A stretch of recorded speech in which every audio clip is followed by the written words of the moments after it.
parlais de termes. Il y a eu plusieurs termes au cours des années. Intégration, participation sociale, adaptation. Comment vous situez là-dedans, vous? Pour moi, le seul terme, c'est l'inclusion, à part égale dans le respect des différences. Point à la ligne. Inclusion. Inclusion, c'est un beau terme, c'est une chose auquel je rêve, mais que je suis pas sûr qu'on est rendu là tant que ça. Ben, c'est sûr que moi, je préfère le terme inclusion par rapport à intégration. Intégration semble être plus, OK, on prend quelque chose qui existe déjà, puis on essaie de mettre la personne dedans. C'est pour ça que nous autres, on dit oui à l'inclusion, mais on souhaite pas non plus que notre monde soit inclus tout court, puis envoyé donc, tu sais, c'est le party. Quand moi j'étais militant, on parlait d'intégration des personnes handicapées. Je dirais le terme inclusion sociale, que je trouve intéressant et ressorti plus ces dernières années. Là, je l'ai plus entendu ces dernières années.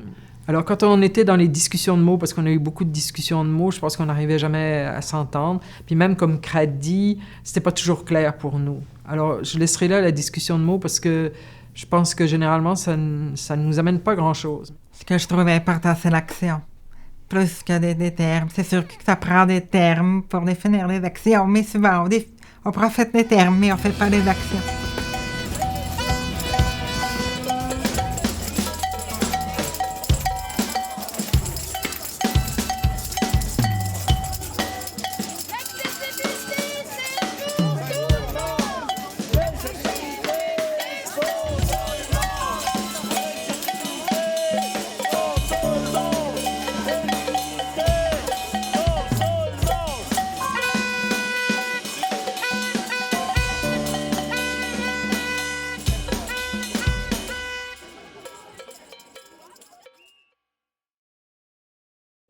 Je dois vous dire qu'au niveau de la désinstitutionnalisation, faut savoir que l'hôpital psychiatrique, à partir de 1970, là, a tombé sur la loi des services santé, services sociaux.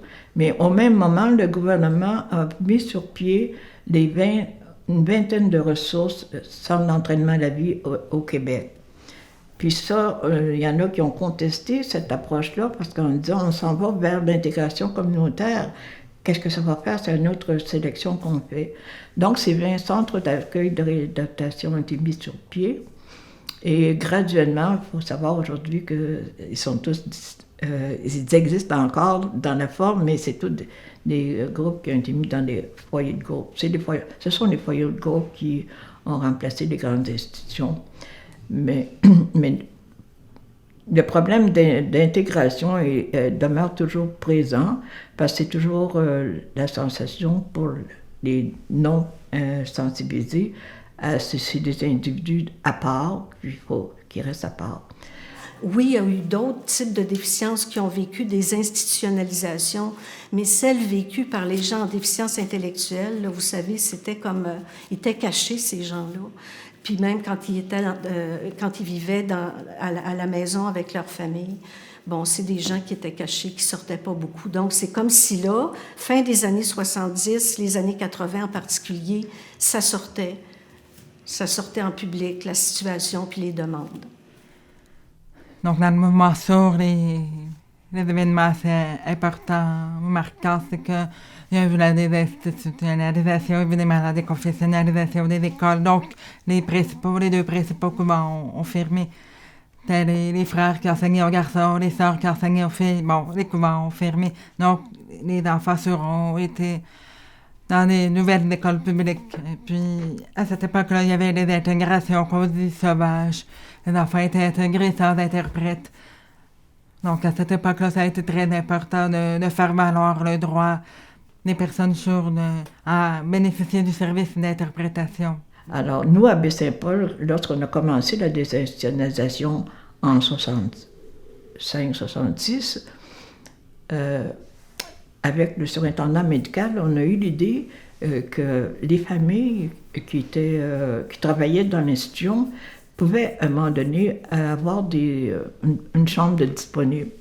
Alors, on a offert aux employés qui voulaient d'amener avec eux un résident qui travaillait dans soit la ferme ou ailleurs, chez lui, qui allait coucher là et qui revenait là. Parce qu'il faut penser que Baie-Saint-Paul, c'est un petit village et que la crainte de se voir envahi par les personnes de l'hôpital était toujours présente. Donc, il y avait un processus de sensibilisation qu'il fallait faire. Alors, c'est comme ça que graduellement, la population s'est ajustée à ces orientations-là. Et c'est le docteur Bernard Jean qui a pris la parole devant tout le personnel à un moment donné pour leur dire, on avait un plan de 5 ans pour la réadaptation de la clientèle, puis leur permettre d'aller vivre dans la société. Et c'est là que Bernard Jean a dit au personnel, aujourd'hui, nous sommes en devoir de conscience de permettre à ces personnes d'aller prendre leur place dans la société. Alors, moi, je me souviens très bien des mouvements de désinse parce que j'ai été un bout de temps un parent soutien pour accompagner des familles dans la désinse. Et les gens sortaient des unités de l'établissement, il y était 13 par unité, et ils sortaient pour s'en aller en résidence communautaire. C'est peut-être un des volets les plus positifs de l'intégration sociale, de sortir les gens des institutions.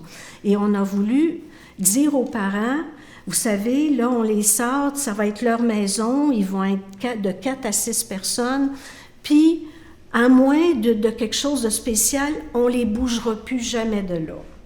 Alors, quand à un moment donné, ils se sont mis à transformer les résidences communautaires en ressources intermédiaires, ou bien tout simplement à les fermer puis à envoyer le monde dans des ressources intermédiaires qu'ils venaient de créer, ou de les envoyer dans des dans des familles d'accueil. Là, les parents se sont levés, là, ça marche pas. Mais on n'a pas réussi à les faire changer d'idée parce qu'on n'était pas capable de démontrer que dans les RI, la qualité serait moindre. On n'avait pas de preuve de ça. On l'a perdu, cette bataille-là, puis ça, c'était à la fin peut-être en 97-98, on a perdu cette bataille-là.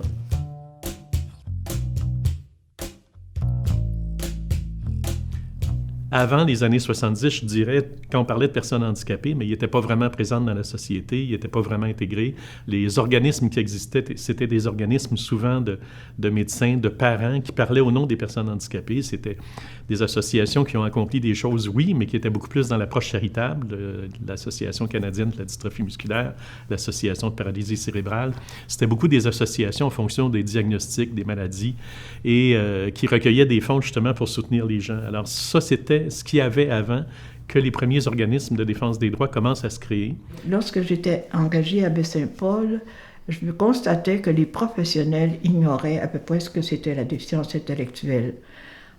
En 1978, l'association avait organisé des rencontres des services de santé pour leur faire valoir le bien fondé de concertation des ressources pour servir les personnes avec une déficience.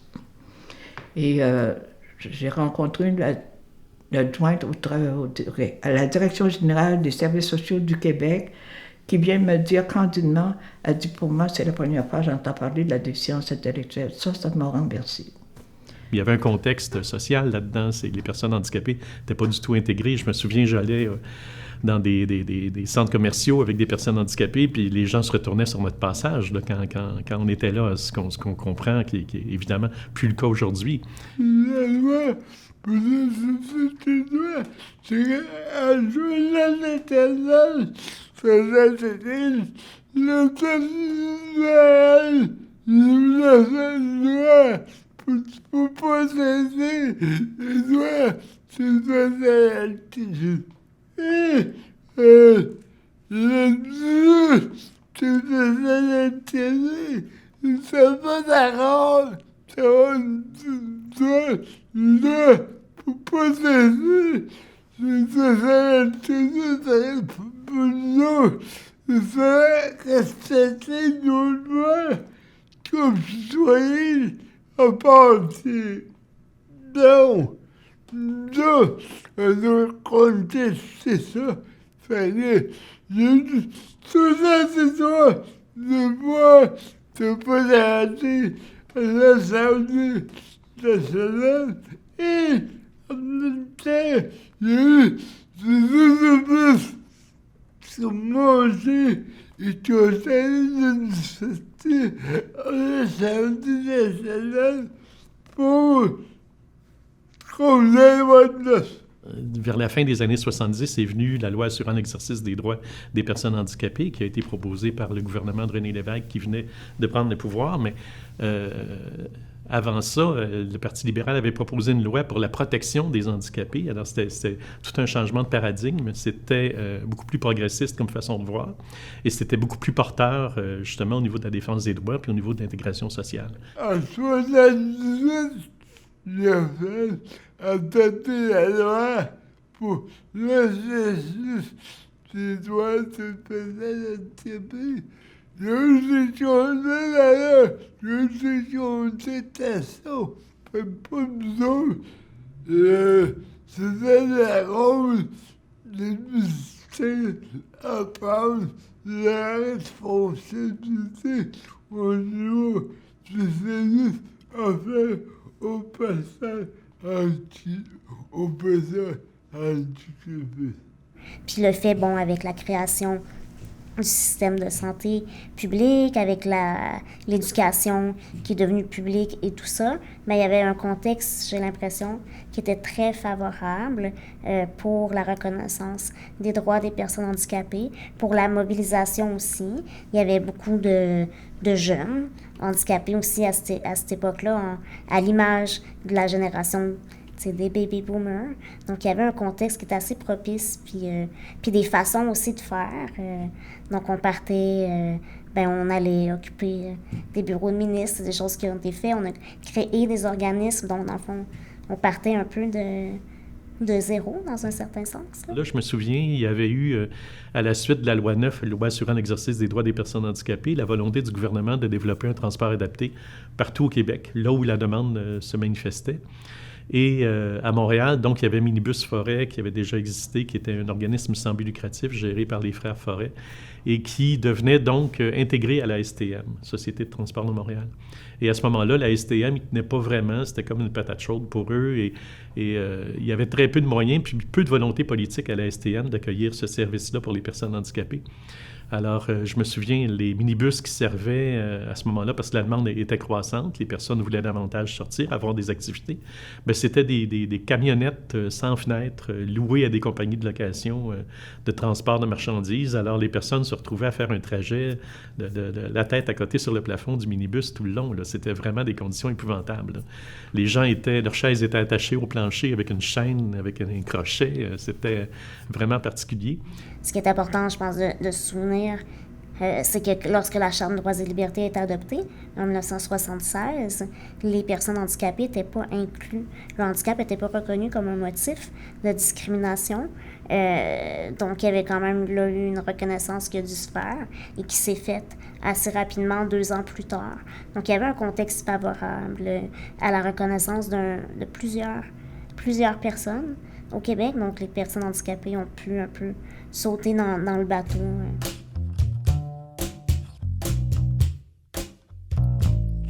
En 1900, il y a eu le petit à Montréal, la conférence à Montréal, où l'objectif était de s'utiliser pour obtenir une politique, donc c'est de l'intégration sociale, professionnelle, économique des personnes en situation de handicap. Et j'ai vu un point important dans la politique qui mentionnait que l'handicap ne veut pas que la personne plutôt devait dévaler physique et dévaler sociale. Dans les années 70-80, je pense qu'on avait aussi des décideurs qui tenaient un discours qui était favorable à l'intégration. C'était la même chose avec les intervenants de base. Donc, les parents, quand on voulait quelque chose, on se sentait soutenu, en particulier par les intervenants. Moi, je me souviens que ça a commencé avec la stimulation précoce, puis les gens de ces ces secteurs-là ou de ce dossier-là en particulier, ils étaient très proches de nous, puis ils nous soutenaient, même ils nous poussaient là, pour qu'on demande plus. On était moins occupés avec les camps et tous les services, on avait moins de subventions. Je dirais qu'on avait peut-être aussi un petit peu plus d'écoute au niveau du gouvernement. C'était nouveau que les gens descendent dans la rue, mais il y a eu beaucoup de mouvements, je dirais, faits pour l'ensemble des personnes handicapées, qui a été fait, je dirais, fin des années 80, là, début des années 90. Bon, je dirais jusqu'à presque 2000, parce qu'il fallait s'articuler puis se mettre ensemble, parce qu'isoler, c'était difficile. Quand Pierre Elliott Trudeau a rapatrié la Constitution en 1982, il a enchâssé dans la charte, dans la Constitution, la charte des droits, la charte canadienne des droits. Le gouvernement fédéral avait deux choix, soit d'amender toutes les lois, puis les adapter à la charte, de les rendre conformes à la charte, à la Constitution, soit de mettre sur pied un programme, qu'on appelait le programme de contestation judiciaire, qui disait aux citoyens, bien, écoutez, si vous trouvez qu'on a une loi, un règlement ou un décret qui n'est pas conforme à la charte canadienne, contestez-le devant les tribunaux, puis voici le programme qui va vous aider à contester la loi en question. Ça donnait lieu à l'émergence de tout un réseau pan-canadien de défense des droits. Ben, je dirais que ça a commencé beaucoup par le transport. Donc, essayer de travailler sur l'accessibilité au transport, comment on pouvait l'utiliser de façon sécuritaire. Là, je vais aller très, très terrain, là. Par exemple, les problèmes qu'on a entre les wagons dans le métro, ça constitue un problème. Il y avait toutes sortes de choses comme ça. À quelle station t'es rendu? On n'avait pas de voix dans le métro. On travaillait beaucoup sur les feux sonores aussi quand je suis arrivé. C'était beaucoup ça. C'était beaucoup de transport, feux sonores. Puis on travaillait aussi sur l'accessibilité des intersections. Nous, on a manifesté au bureau de la SDM pour revendiquer la qualité des services et la quantité des services. Et on avait eu un succès fou parce que c'était la première fois qu'on voyait des personnes handicapées tenir des pancartes, manifester, crier, revendiquer. Et ça avait été assez particulier. On avait fait la première page de tous les journaux à ce moment-là, la presse, le Journal de Montréal, le Montréal Matin à l'époque, la Gazette. Tout le monde était comme étonné des personnes handicapées qui manifestent. C'était vraiment les débuts de la défense des droits. Et c'était, pour une première fois, des personnes handicapées qui prenaient la parole et qui s'affirmaient et qui défendaient leurs droits. On nous allait voir au PST. Et on est allé voir les tribunaux et on a formé une coalition. Une coalition sénégalaise pour défendre la justice à domicile. Et une des actions qu'on a faites, c'est qu'on est allé occuper le conseil régional de la santé et des services sociaux, qui s'appelle FDB, qui s'appelle la Ligue nationale. On est rentré là à 3 heures et on est sorti de là à 11 heures. Et à un moment donné, on a fermé les portes de la salle et c'était les hauts fonctionnaires qui ont fait stupide.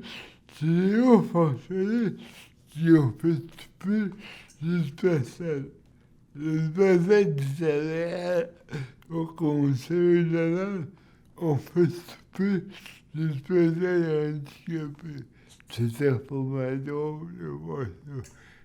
Et quand, effectivement, il y avait eu discussion, puis que le directeur général du conseil régional disait « Mais écoutez, on n'a pas les sous, on ne peut pas répondre à votre demande », bien, à un moment donné, on est arrivé devant un constat d'échec. La négociation ne donnait rien. Il s'était levé pour s'en aller. C'était un vendredi, fin de journée. Puis quand il avait voulu sortir de la salle, les gens étaient vis-à-vis des portes, puis avaient dit « Mais vous ne sortez pas tant qu'on n'a pas trouvé une solution. » Alors, il avait compris à ce moment-là, le directeur général du conseil régional, qui était pris en otage. Et là, moi, j'avais appelé chez Telbec pour dire « diffusez le communiqué ». Alors, dans toutes les salles de presse du Québec tombaient un communiqué qui disait « Des personnes handicapées gardent en otage des dirigeants du Conseil régional de la santé et des services sociaux ». Alors, c'est sûr que ça avait fait l'effet d'une bombe. Et à la suite de négociations qui se sont faites jusqu'aux petites heures du matin, on a obtenu effectivement que le Conseil régional était pour faire des travaux importants avec son conseil d'administration pour acheminer une demande et développer un nouveau programme pour le maintien à domicile des personnes handicapées.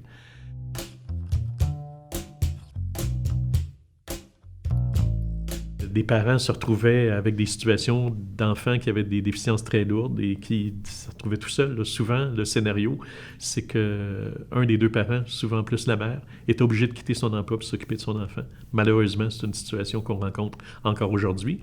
Et là où c'était particulier aussi, c'est que la médecine évoluant, on avait des situations où il y avait des enfants qui étaient multi-handicapés. Ça a été un dossier aussi important.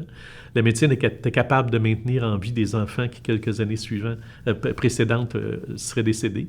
Alors, c'est sûr, tout le monde se réjouit de voir qu'un enfant va être vivant, va rester en vie, mais par contre, la qualité de vie de cet enfant-là et la qualité de vie de sa famille, ensuite, était hypothéquée par les déficiences importantes que l'enfant pouvait présenter. Et ça, tout l'accès je dirais que pour un enfant handicapé puis pour un parent d'enfant handicapé, l'accès au service est difficile. Pour un parent qui a un enfant multi-handicapé, donc en fauteuil roulant, quadriplégique, parfois avec une épilepsie, avec une déficience intellectuelle, avec troubles du langage, etc., se retrouver à avoir besoin de services, mais là, je dirais que l'Everest est encore plus grand. Là. Alors, dans le champ de la défense des droits de santé et services sociaux, où on a dû se battre et continuer à se battre, c'est toute la question de l'accès aux services. Donc ça, on a fait de nombreuses mobilisations tout le temps. Les premières ont commencé sur le soutien aux familles. On a demandé des budgets supplémentaires. Parfois, on les a obtenus, parfois, on ne les a pas obtenus. On a eu des grandes victoires en soutien aux familles. Donc, c'était comme une mobilisation parcellaire. Par exemple, en 88, il y a eu une grosse sortie de parents dans la rue, puis des parents en déficience intellectuelle et multi-handicap. C'était autour de la question du répit, du fait que les parents n'en pouvaient plus. Et les parents sont sortis dans la rue, puis ça a été l'amorce de la fameuse subvention pour le soutien aux familles. Fait que le soutien à famille est venu beaucoup aider.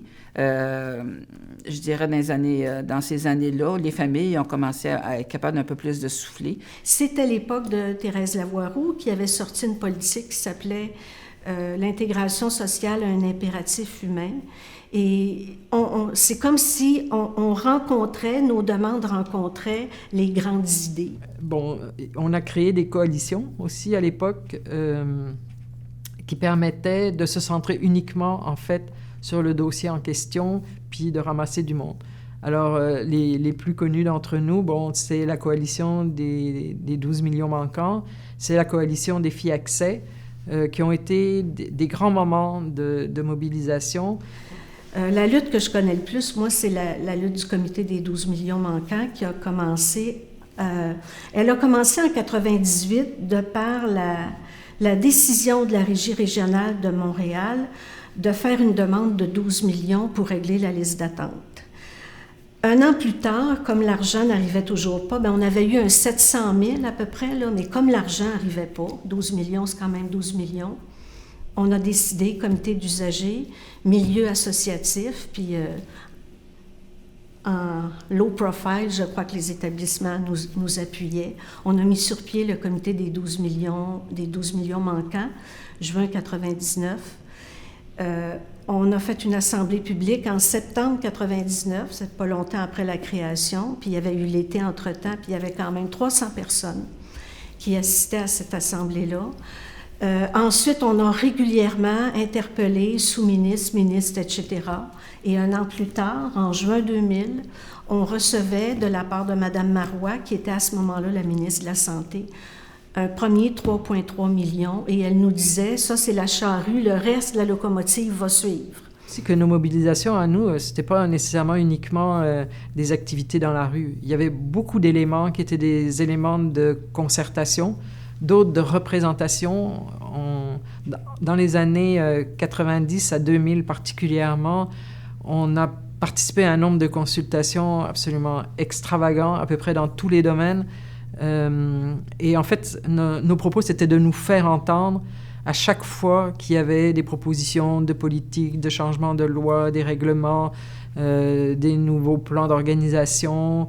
Puis à cette époque-là, je pense que toutes les instances gouvernementales avaient compris que s'ils ne voulaient pas nous voir dans la rue, il fallait nous parler.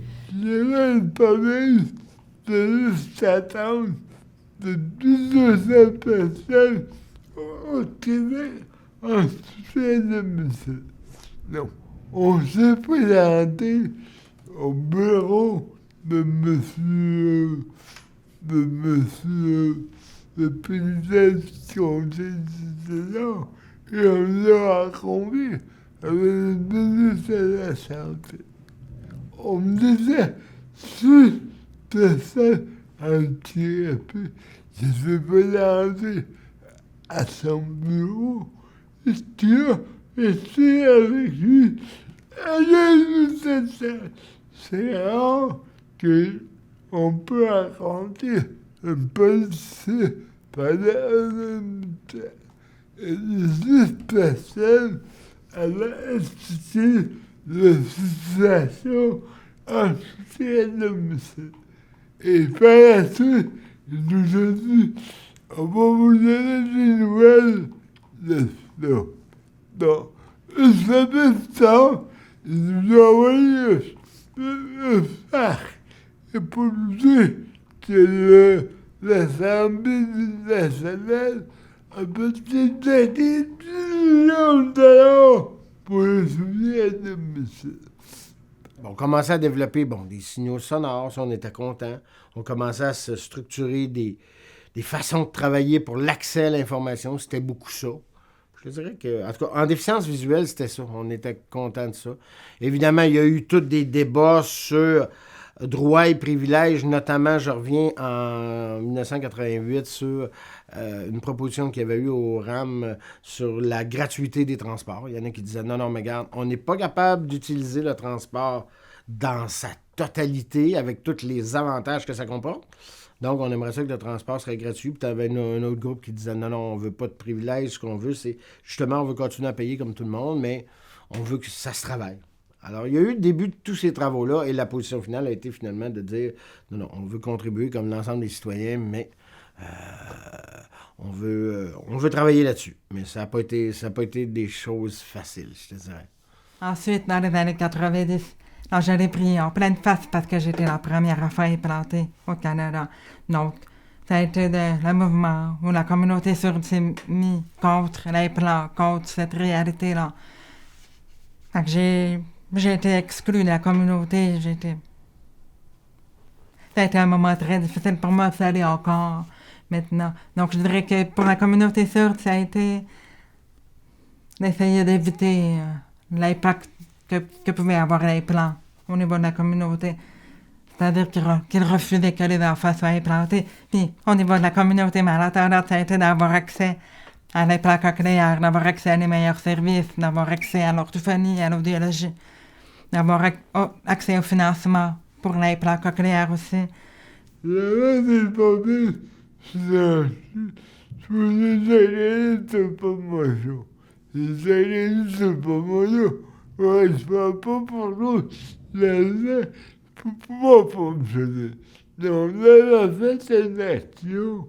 C'est-à-dire, on avait enseigné le bulletin du conseil d'habitation devant le bureau du premier ministre pour m'enseigner, pour contester dans le financement pour le financement des organismes de formation.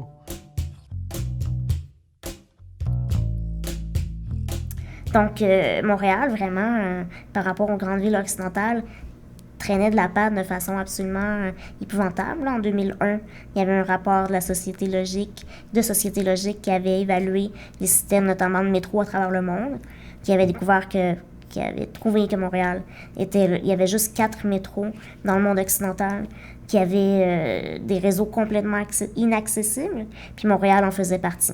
Donc vraiment, il y avait le contexte aussi international qui faisait en sorte que les choses allaient devoir bouger. Puis, bon, ça a bougé tranquillement, mais pas tant que ça.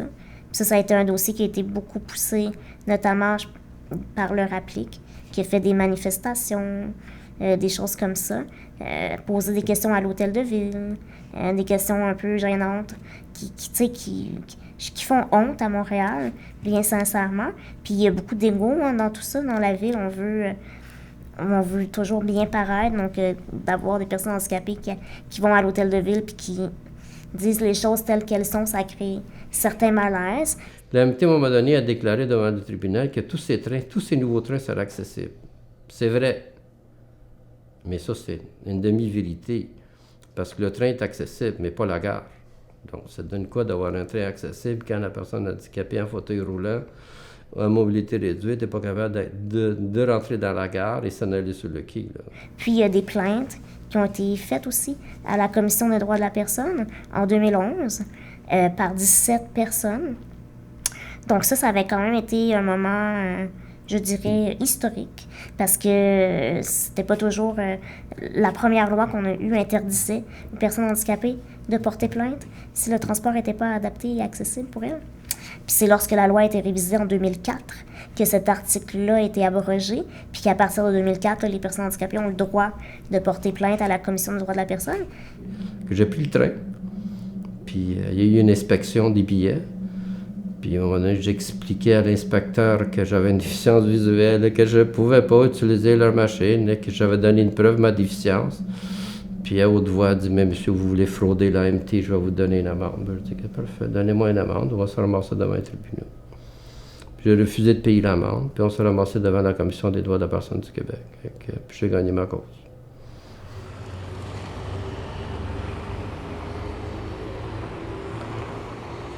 Ça a été une lutte, tu vois, ça a été une lutte très, très, très commune dans le milieu des personnes qui ont des limitations fonctionnelles. Alors, évidemment, le virage à droite au feu rouge venait complètement réduire cet aspect sécuritaire, entre guillemets, parce que là, les autos peuvent tourner n'importe quand. Ça fait que tu as vraiment de la difficulté à déterminer ton cycle de lumière. Mais évidemment, en faisant des recherches et tout ça, via des organismes comme la COFAN et tout ça, on a vraiment trouvé des affaires aux États-Unis qui démontraient la dangerosité de tout ça. Une personne en fauteuil roulant qui est assise dans son fauteuil le soir puis qu'il y a un véhicule qui passe devant elle ou en tout cas qui passe en même temps qu'elle risque de ne pas l'avoir. Il y a une foule de désavantages et tout ça pour sauver, entre guillemets, 9 secondes parce que les recherches parlaient de sauver 9 secondes, là. Alors, c'est un gros lobby, le virage à droite. Et ça, j'avoue, comme responsable de la coalition contre le virage à droite sur feu rouge, j'ai dû me débattre. Évidemment, en bout de ligne, ça fait mal parce qu'on l'a perdu. Mais on l'a pas perdu de Montréal. Fait qu'au moins, ça m'a consolé pour ça.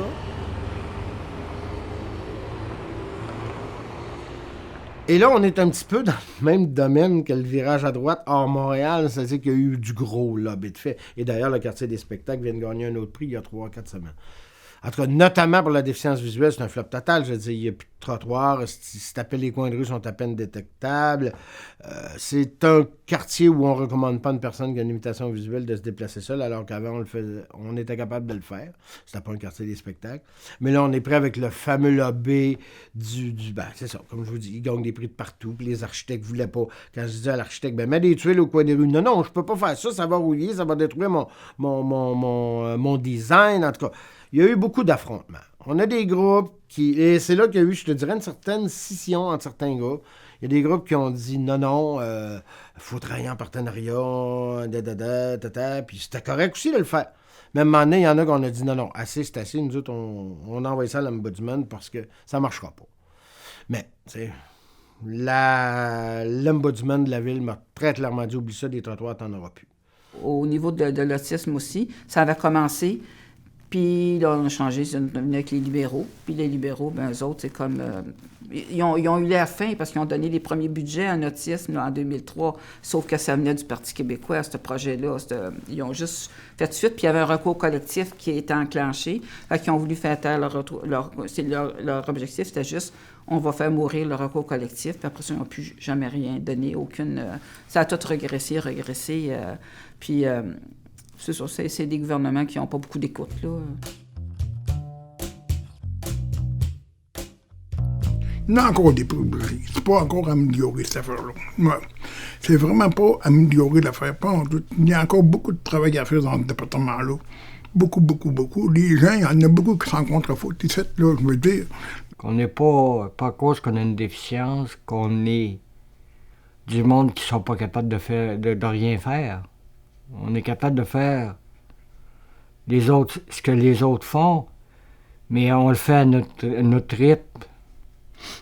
Le monde, il commence à voir que... Tu sais, il commence à voir que les personnes en déficience intellectuelle ou autres, qui veulent prendre la place à la société. Puis ça, c'est vrai. Puis, oui, il y a encore des jugements. Oui, il y a encore des choses à apprendre. Mais, moi, je me dis, part égale. Aujourd'hui, on est tous égalité, un vers l'autre. L'amitié de personnes handicapées. Je pense que c'est un peu tanné de ça. Comme personne handicapée, parce que les personnes handicapées, c'est eux qui sont les priorités du gouvernement. Elles sont vulnérables, les personnes handicapées. Dans le contexte dans lequel on vit, elles le sont, à divers degrés aussi. Puis parfois, oui, c'est l'état de santé de la personne qui est plus précaire, puis qui met la personne dans une situation de vulnérabilité. Mais je pense que le gros danger, puis ce qui peut faire peur à plusieurs d'entre nous, c'est la peur de l'étiquette de protection, de pitié aussi. C'est la pitié elle revient à 100 000 à l'heure. On peut penser à l'époque, la religion, on prenait soin des personnes handicapées parce qu'elles font donc pitié, tu sais. Non, j'aime pas voir comme une personne vulnérable faisant partie d'un groupe vulnérable, mais il y a les services qui doivent être fournis. Ça, c'est clair. Oui. Pourquoi je continue de parler de vulnérabilité? C'est à cause de la situation des personnes déficientes intellectuelles. Peut-être que dans quelqu'un m'a déjà dit, c'est pas vrai, ils sont pas vulnérables. Bon, c'est ce qu'on se fait dire. Peut-être que dans une société idéale, elles ne seraient plus vulnérables parce qu'il n'y aurait plus d'attaque contre eux autres.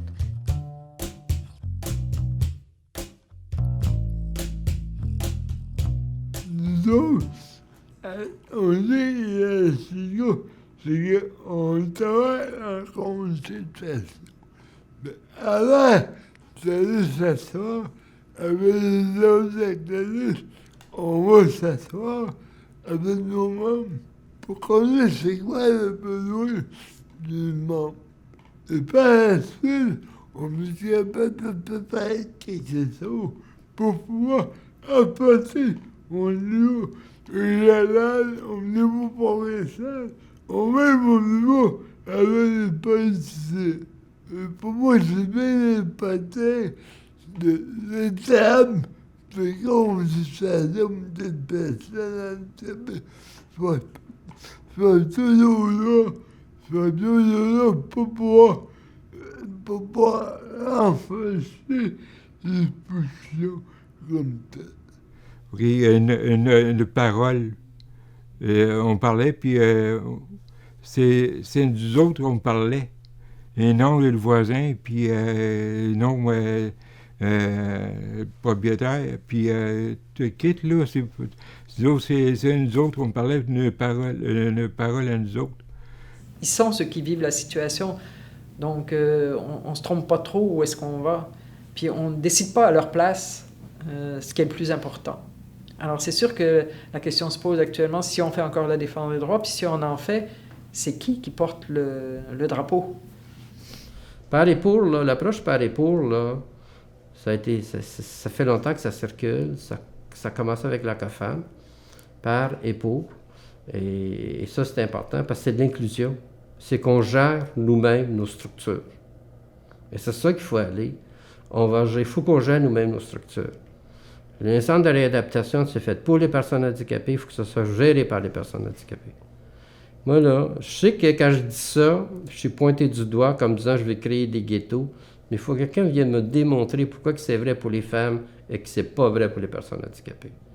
Quand je dis c'est important d'avoir des personnes handicapées qui travaillent dans les organismes, blablabla, oui, mais si une personne non handicapée, elle peut aussi bien faire le travail. Tu sais, oui, mais je pense que la personne non handicapée doit reconnaître qu'elle a certains privilèges, parce qu'elle n'est pas handicapée, parce qu'elle ne vit pas l'oppression dans sa vie personnelle. Puis ça, je le vois très peu dans le milieu.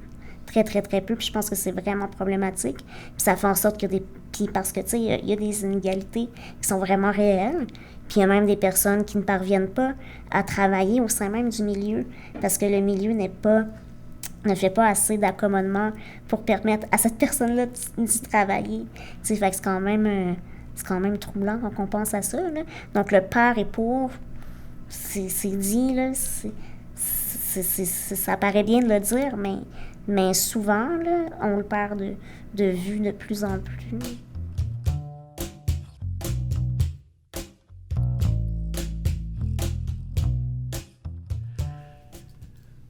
C'est sûr que les organismes ont tout le temps été, comment je peux dire, tiraillés entre défense des droits et création de services. Je me souviens, puis souvent, les organismes, quand ils ont été mis en place, c'est que les gens souhaitent mettre en place des services. Hein. La défense des droits vient peut-être pas de façon automatique au début.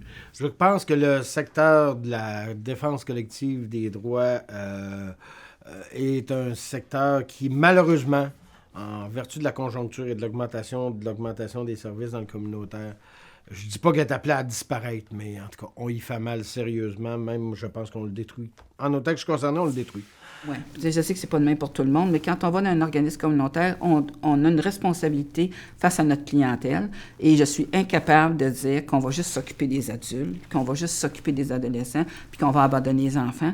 J'ai dit, tu sais, il faut qu'on se lève debout pour les enfants. Puis les parents qui viennent d'avoir un diagnostic, je m'excuse, ils ne sont pas capables de faire leur lobbying politique adéquatement, parce qu'ils sont dans leurs émotions, puis ils ne savent pas quoi demander et comment le faire. C'est à nous autres, ça nous appartient à nous autres en tant qu'organisme. Comme vous savez, je suis moins impliquée depuis les années 90, directement dans le réseau. Alors, mais c'est sûr que les enjeux sont les mêmes, mais comment arriver à garder les orientations des associations vers la promotion des droits, c'est essentiel pour moi. Être capable de rester un mécanisme de promotion. Pas ça veut dire un mécanisme de service, mais rester un mécanisme de promotion, de défense des droits. Il faut dire aussi que la défense des droits, c'est plus à la mode. C'est plus à la mode de personne. C'est pas juste du milieu de la déficience. Là. C'est le mouvement des droits civiques, toutes ces affaires-là, là, ça date des années 70 et on est loin de ça. On est loin de ça. On a une économie qui s'est retransformée. On a, de façon générale, un système, un filet social qui s'est entièrement retransformé. Et on est loin du mouvement des droits sociaux.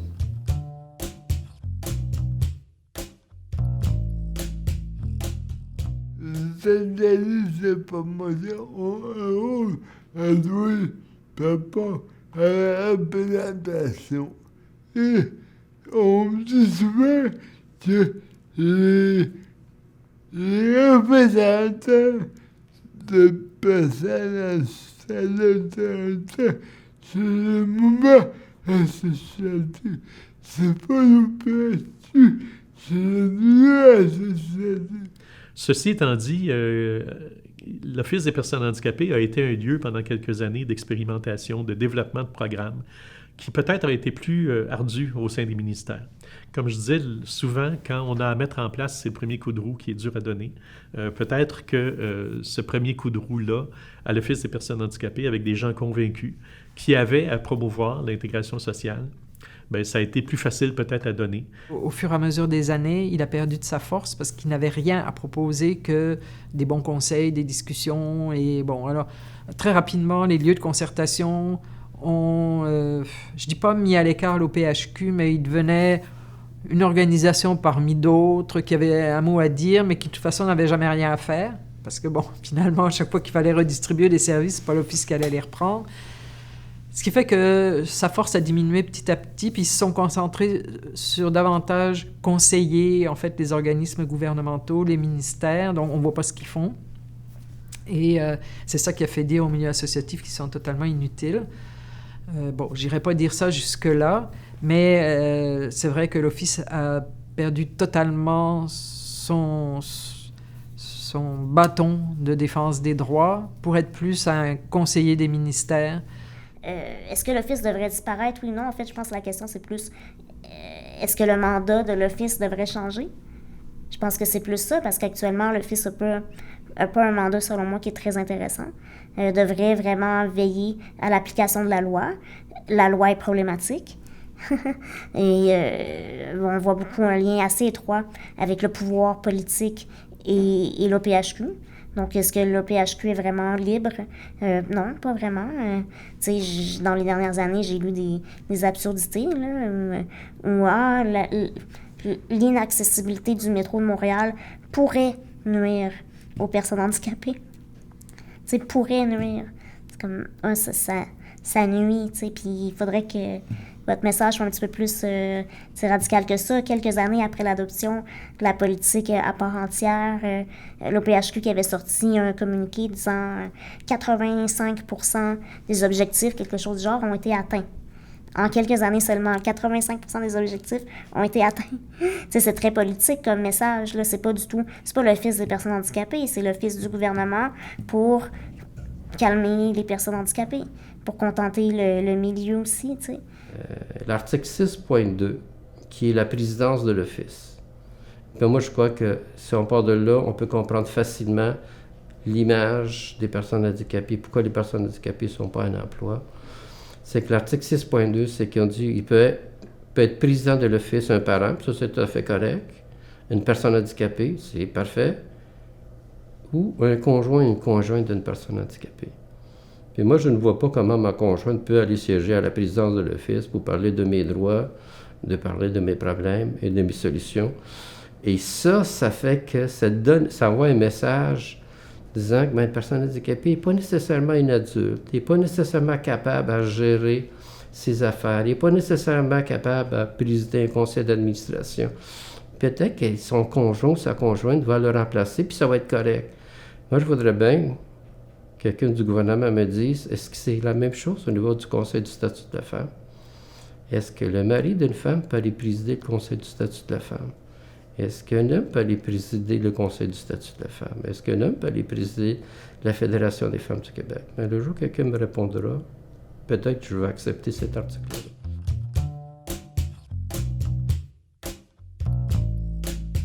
Moi, ce que je trouve désolant, c'est que on s'est déjà beaucoup mobilisé, les années 90, je dirais même fin des années 80, début des années 2000.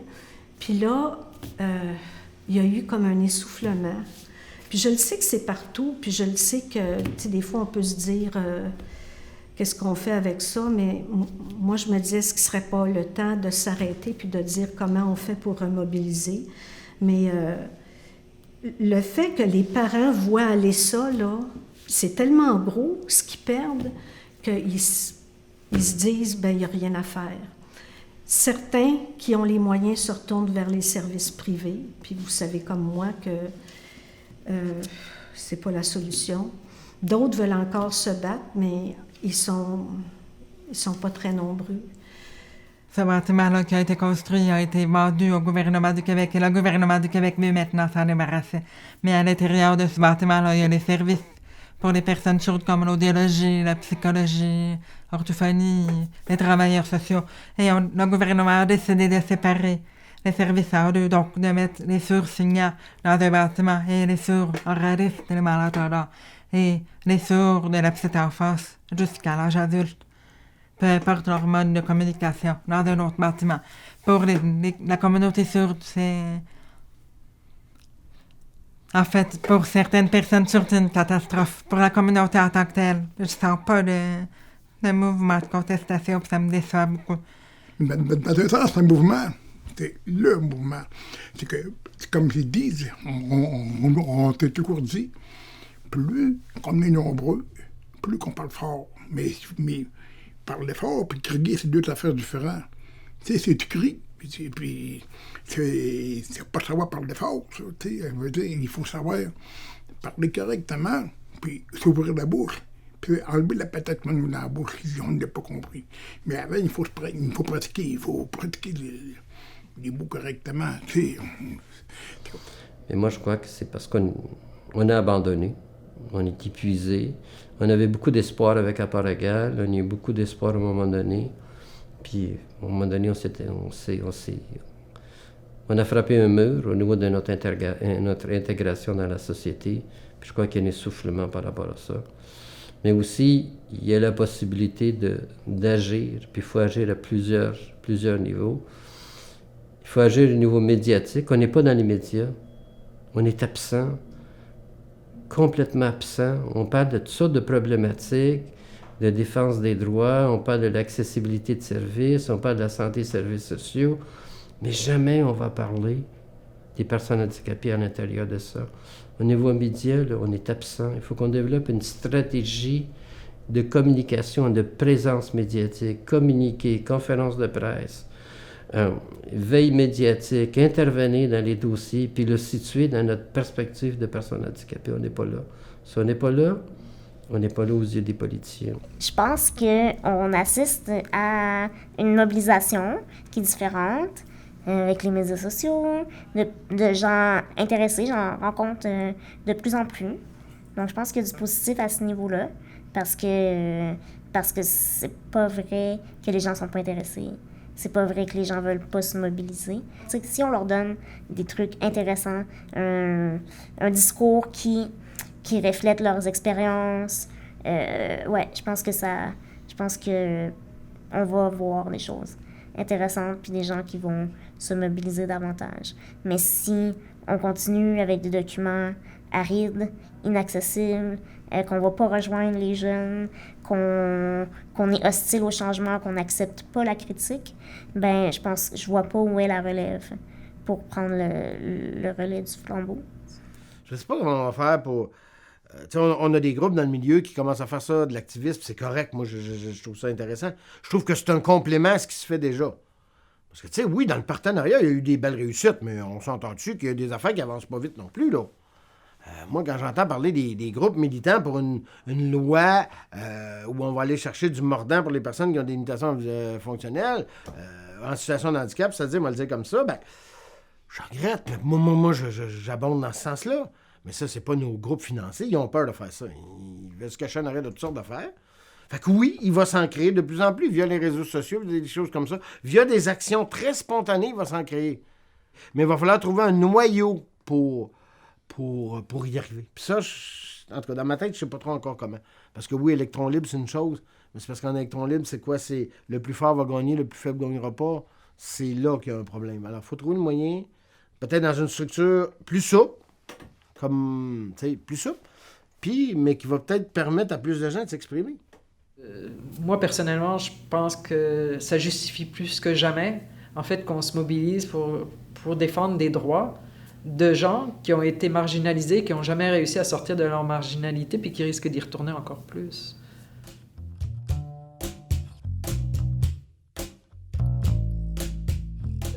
Aucun des dossiers qu'on a traités n'a jamais eu de fin. En soi, c'est dramatique de dire des choses comme ça. Je veux dire, n'importe quelle organisation, au bout de 25 ans, elle a besoin de dire « j'ai réussi ça », puis le dossier est clos, c'est acquis dans notre société que telle chose est reconnue, puis ça va fonctionner comme ça. L'autre chose, c'est que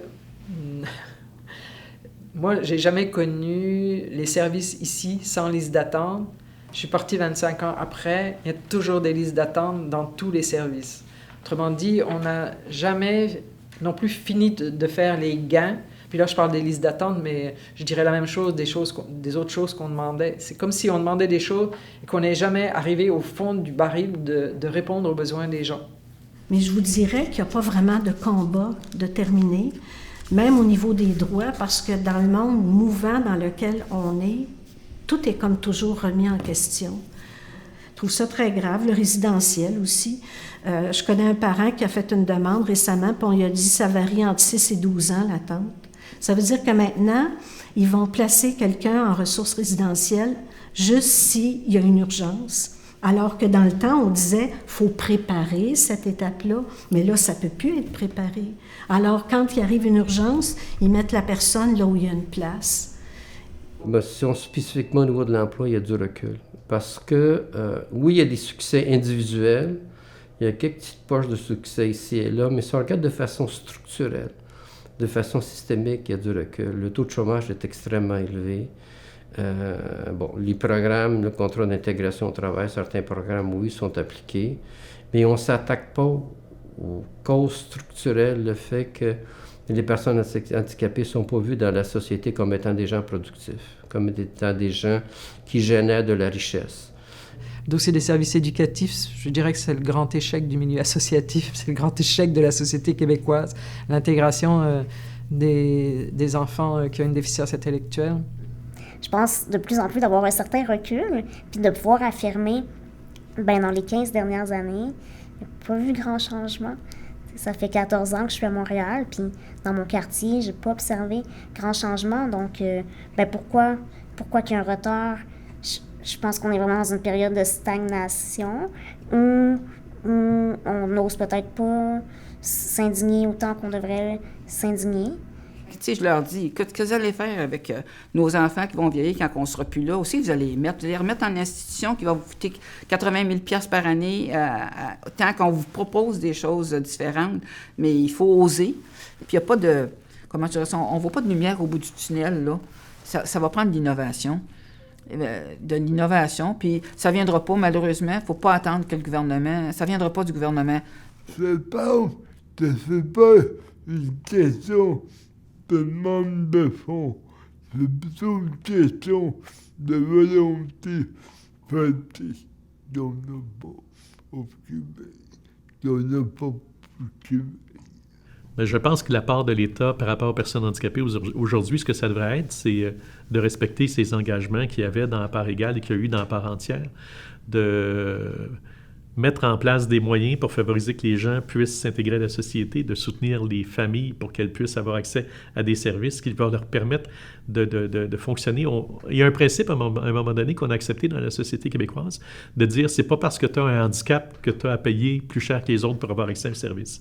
Mais donc, ça veut dire qu'on paye une adaptation de domicile. Ça veut dire qu'on paye une adaptation de véhicule. Et ça, ce sont des acquis. Et je pense que ça s'applique à plein de domaines, à plein de situations, et c'est ça qu'il faut maintenir.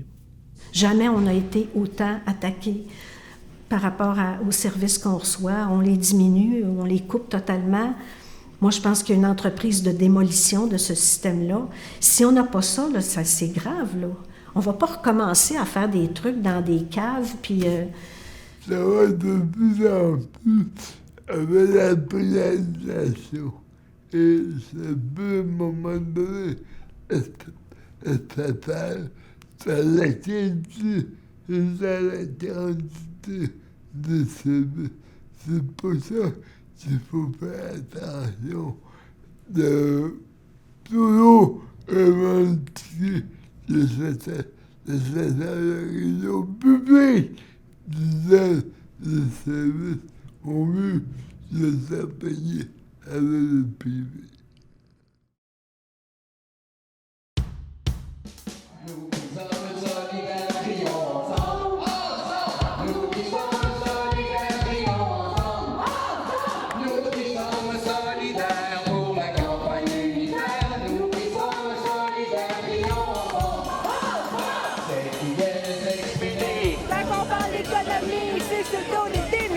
Quand il parle d'économie, c'est sur le dos des démunis. Quand on parle d'économie, c'est sur le dos des démunis. Si on veut de l'équité, faut pas compter sur le privé. Si on veut de l'équité, faut pas compter sur le privé. Si on veut de l'équité, faut pas compter sur le privé. Si on veut de l'équité, faut pas compter sur le privé.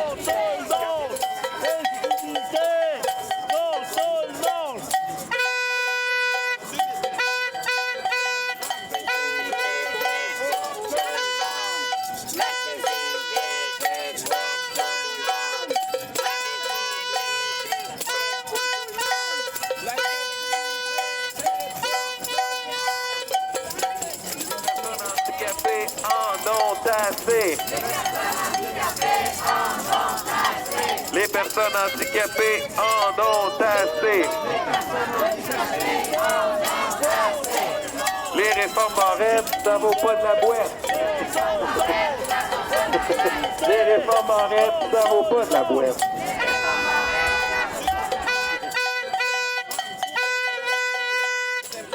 ville, on parle pas vraiment d'accessibilité. On commence à peine à en parler, alors que pourtant, elle a la voix dans le vent dans les voiles dans plusieurs autres villes. Mais à Montréal, non, ça a l'air que c'est pas un sujet qui intéresse grand monde. Montréal traîne de la patte.